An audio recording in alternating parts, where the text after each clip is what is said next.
to a good start this week. It's just another dull, gray, and dreary morning, Monday morning in Northwest Indiana, but that's what we've got for the next couple months until we get spring. So I'm going to share my screen.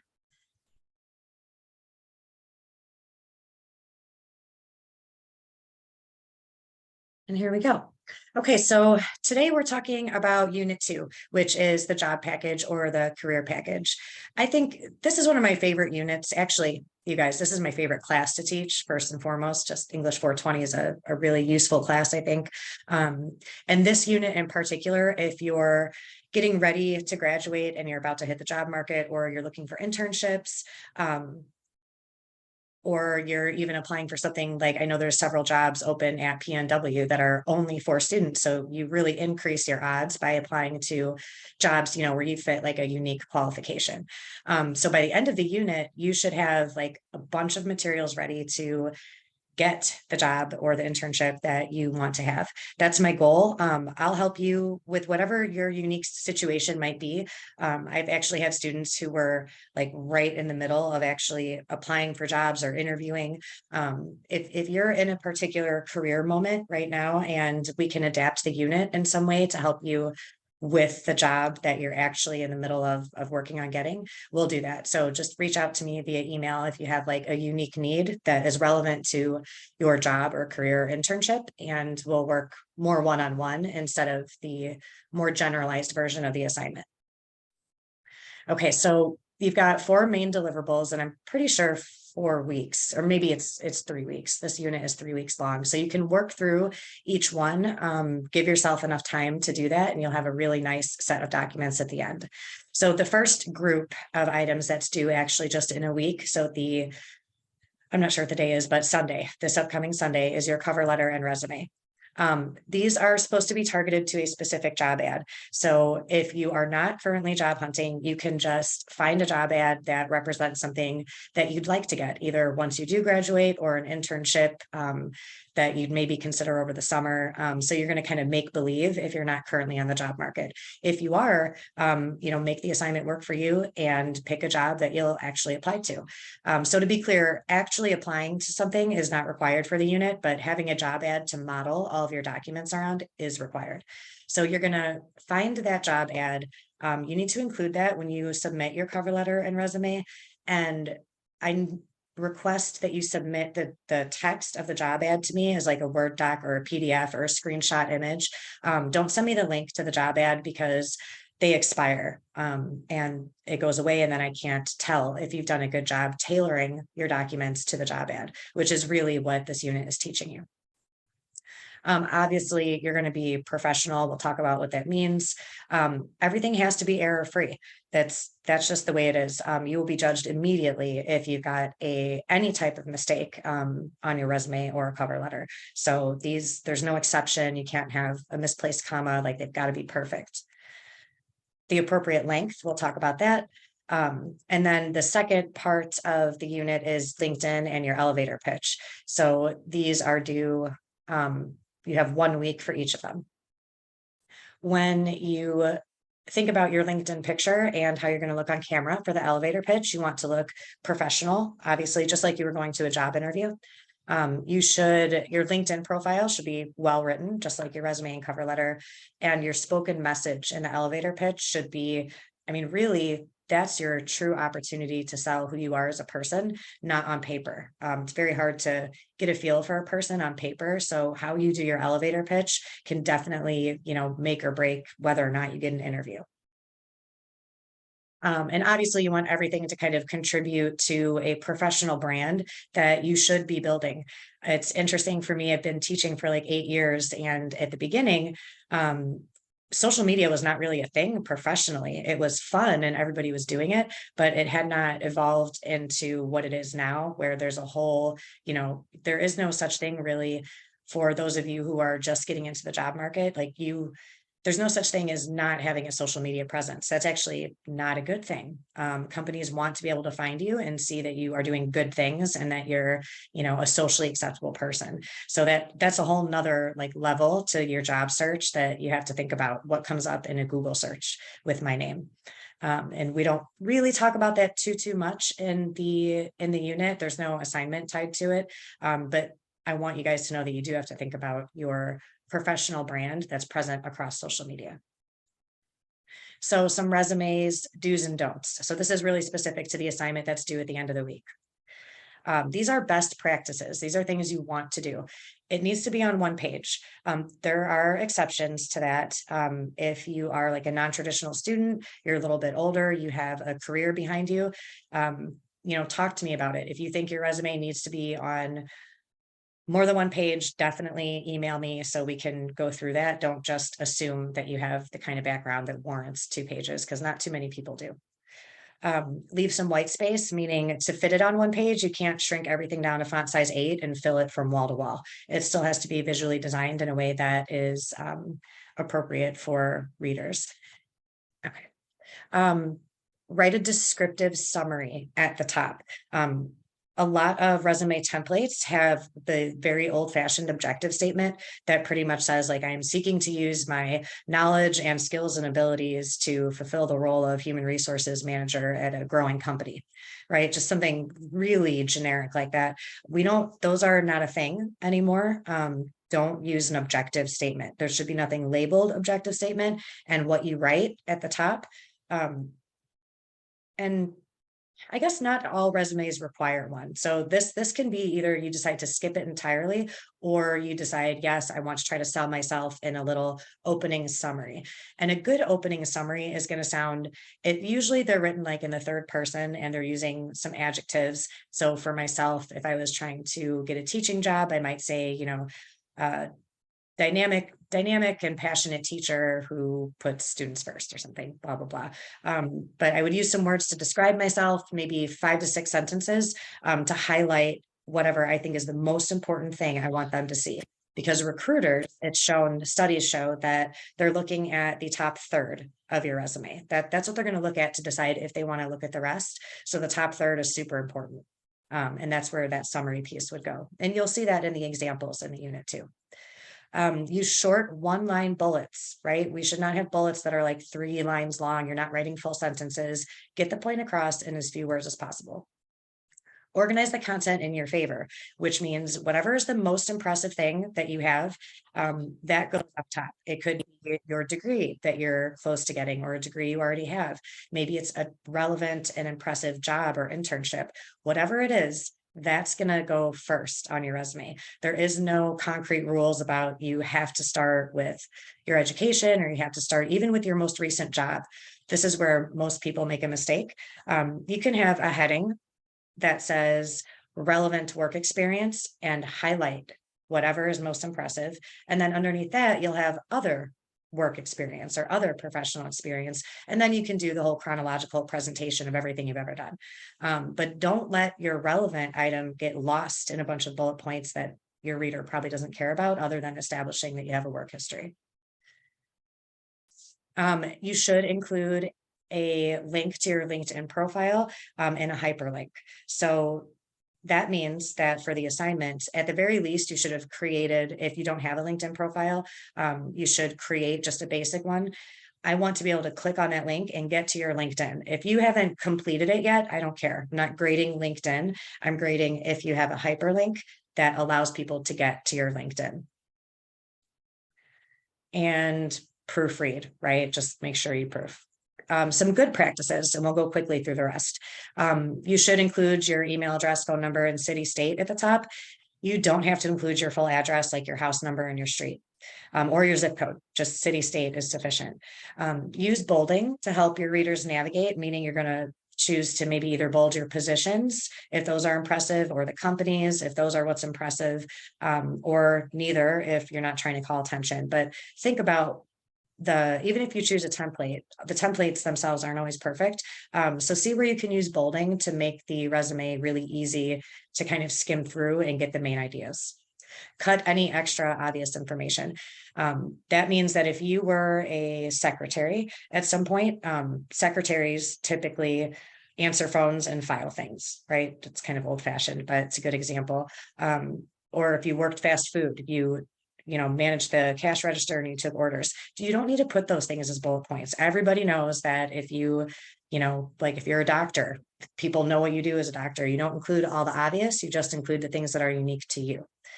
Use a readable font, that should be obvious. Keep your design elements classy. If you are, a graphic design major or a marketing major or something, you can be creative in your resume as long as it's classy and sophisticated. You don't want to go too crazy. And use really active verbs to describe your work. If you just Google action verbs for resumes, you'll find, there's endless sites that will allow you to get away from the, most common 5 to 10 words that people use. Okay, so these are some poor practices. These are things not to do. Do not include your name in huge fonts at the top. You can make it a little bit bigger, but it doesn't need to be, size 20 or something like that. A lot of templates have the name just huge. Don't do that. It takes up too much space, and space is usually important. Don't write long narratives about your experience, like bullet points. That's just completely inappropriate. Don't forget to proof your work, right? So you can see all these spelling mistakes. Don't leave half the page blank. So some people struggle to get it on one page. Other people are like, I don't even have enough for one page.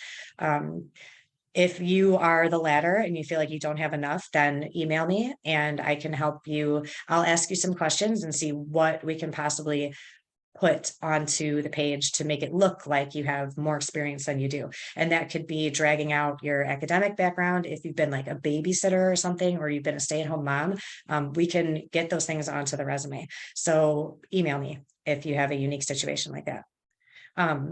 Do not omit information because you don't feel like looking it up. So if you have a resume where you're listing, the locations of places that you worked, you can't remember the name of the city, you need to look it up. It needs to be complete. And don't be inappropriately casual. This is more for the cover letter. It doesn't have to be, and it shouldn't be actually overly formal and like stiff and gross, but it also shouldn't be written in a way that you would talk to your friend. You want to show that you understand professional context and how professional interactions happen. And don't copy from web templates. Like you can use one as a starting point, but like I said, they're not great, like none of them. So adapt it to make it work for you. So let's talk about cover letters a little bit. And the most common mistakes I see with cover letters is, and I do speak from experience. I've been in hiring positions where I have, had to sort through, I don't know, I would say hundreds of cover letters and resumes. So a lot of these tips are, they're industry, they're facts, and they're also supported by my own experience.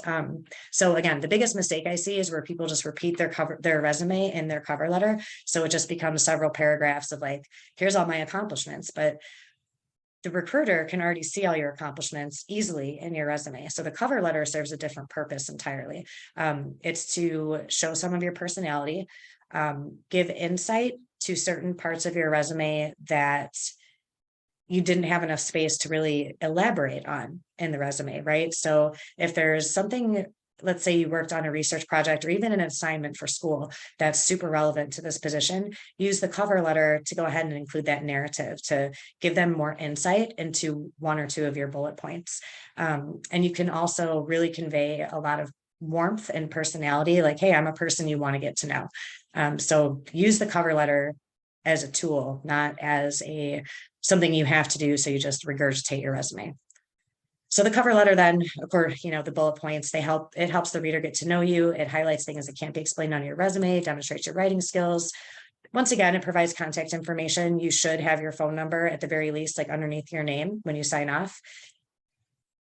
And I've already elaborated on that enough, I think. Oh yeah, don't use a template for a cover letter. They're horrible. They all say like, I'm very interested in the job you posted on LinkedIn. We avoid language that everybody uses. Just be yourself, like say something original at the beginning. And then some tips on the very last component. Well, no, I guess elevator pitch is last, but tips on the LinkedIn profile. There's 4 main sections that you're graded on for the unit. And that's a professional photo that's actually graded because I've had some very unprofessional photos. So it's for points. Don't just throw up any old picture. Your about section, your education section, your experience section. You should after you join LinkedIn, find me on LinkedIn and add me. You don't have to keep me. You can remove me after the unit if you want, but add me and review my profile, because my sections are all pretty well filled in, and it models what I'm expecting you guys to do. And then your elevator pitch. So by the time you get to the elevator pitch, you'll have thought a lot about your work history. You'll have, tailored your resume. We didn't talk about that. That's at the very last thing we'll talk about, but you will have tailored your resume and cover letter, to this specific job, and you'll have a really good idea of the picture you've painted of yourself thus far with the resume, the cover letter, and the LinkedIn profile. So whatever's left, just kind of like with the resume or with the cover letter, where you elaborate on a bullet point, whatever's left that you want to share with a potential employer, that goes in your elevator pitch, right? So it's your last chance to throw in things that you just couldn't fit in anywhere else that you think are important. So when you do this assignment, keep that in mind. You have 4 different avenues to sell yourself, and you want each one to do something different. So for the elevator pitch, make sure that you dress professionally, unless it's not appropriate for your industry. Like I have a student before who his industry was construction. He said it would not be received well if he was in like, a suit jacket or anything. Like he wanted to have a polo, I think, and that's fine. Like, and I've had students in the exercise or sports industry, and they want to be more casual too. So that's fine if that's the case for you. If not, if you're more business, then dress professionally, groom your hair, makeup should be simple for ladies. Same with jewelry, should be simple. Speak clearly, make sure that you're enunciating when you talk. Write a script and practice it for the elevator pitch. It's not something you should just talk through. Like I'm giving this meeting, just talking through it. That's not what the elevator pitch should be. You should have written out what you want to say and have said it 100 times just to yourself out loud in the shower, in the car. So you're real comfortable with it, and you can come across this way, like you're just talking, but really you're working with a set of important information that you're delivering. Find a professional background. Like my background, not professional. It's way too busy. It's distracting. It would not be good. It's better to have a plainer background with not so many things going on. Experiment with your camera views and angles. You don't want to be looking down at the camera. You don't want the camera looking up your nose, and try not to look or sound like a robot. So there's that balance between having a script and rehearsing it, and then getting comfortable enough with it that you're not sounding too rehearsed. And a couple other tips here for the elevator pitch. 45 seconds, give or take a few, so it's not super long.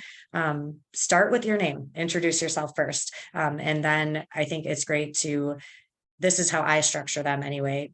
You start with your aspirations, like what you want to do with your career, as relevant to the job posting, goals that you might have in that position. And if you have any specific like awards or achievements that you want to include, you can include them in the elevator pitch too.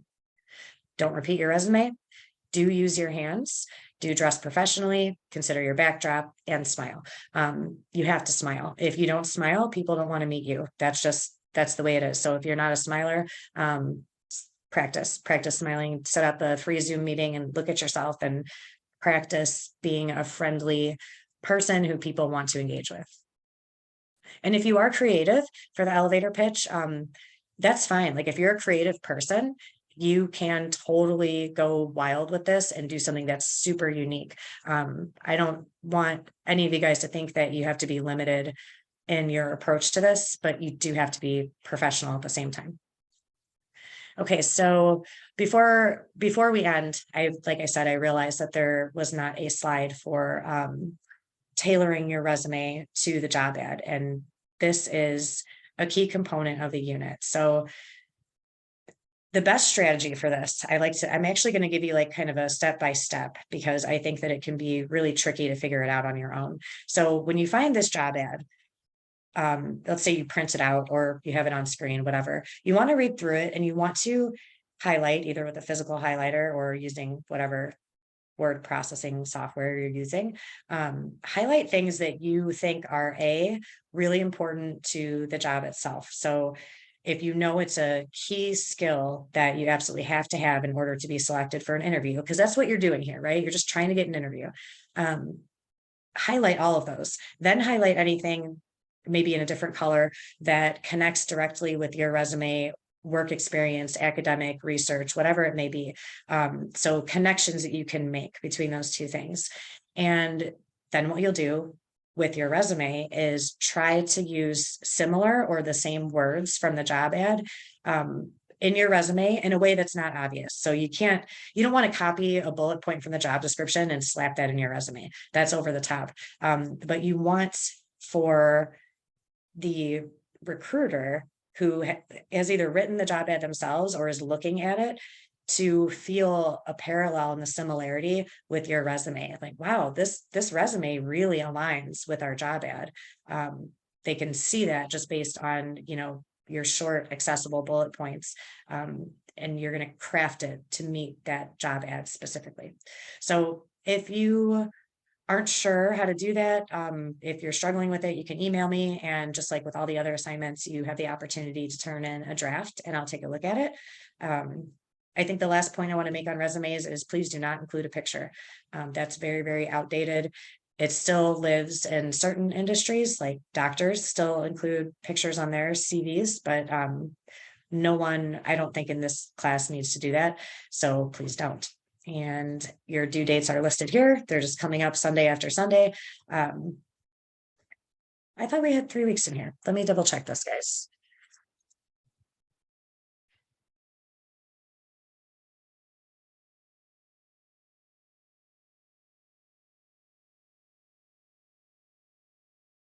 Okay, so the career package, your planning log is due this week, of course, and you're going to do the planning log for the resume and the cover letter. And then,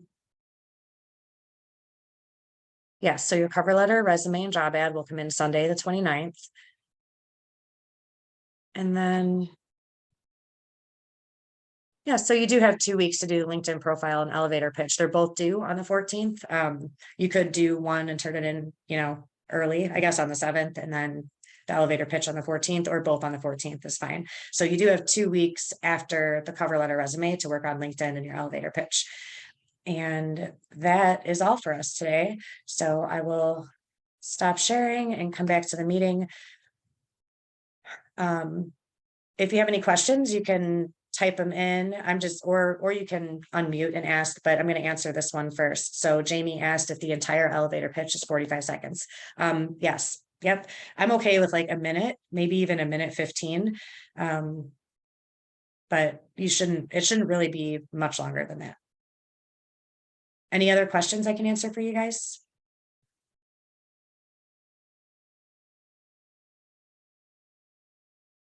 Okay, well, if you have any burning questions. Actually, I had a question. I'm sorry.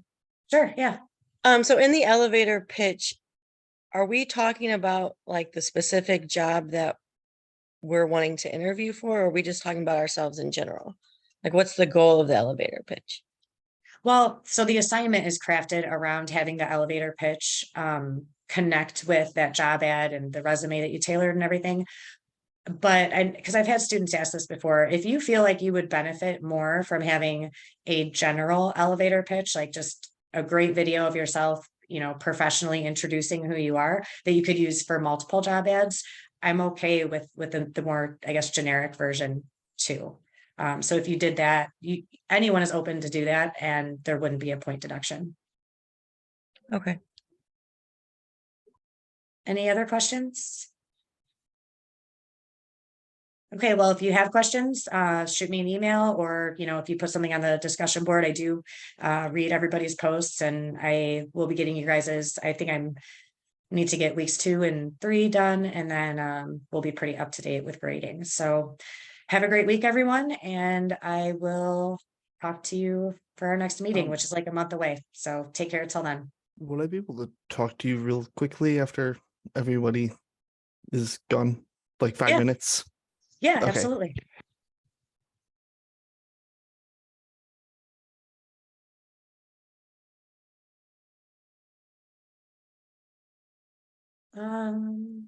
Jamie, yes, you can. Oh, is Jamie left? Okay. Jamie, yeah.